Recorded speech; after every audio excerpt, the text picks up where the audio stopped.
আচ্ছা, তুমি তুমি কোথা থেকে আসছো? মহাখালী থেকে। কেন এসেছো এখানে? নতুন দলের জন্য আসলে তুমি কি বলতে চাও, যদি কিছু বলার থাকে বলতে চাও? বিএনপি ওরা তো সব দান্দাবাজ রেডি করে খাইতো। নতুন দল দেখা যাবে ইনশাল্লাহ। তোমার প্রত্যাশা কি, তোমার আশা কি, কি চাও? উন্নত।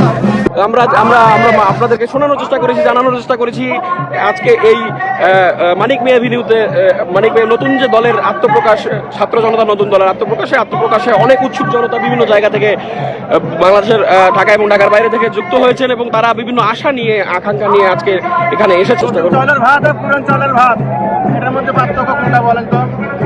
একটাই পার্থক্য, নতুন চালের ভাত একটু সুন্দর আর পুরান চালের ভাত একটু গোলাপি ভাব। হ্যাঁ, নতুনকে সবাই সাদর গ্রহণ করে, পুরানকে সবাই বর্জন করে। এই যে যারা আসলে নতুন দল, এরা কি মানুষের প্রত্যাশা পূরণ করতে পারবে, আপনার কি মনে হয়? অবশ্যই প্রত্যাশা পূরণ করার জন্য তারা আজকে আগ্রহ। তারা যদি প্রত্যাশা পূরণ করতে না পারতো, তারা তো আজকে এত দূরে আগ্রসর হতো না।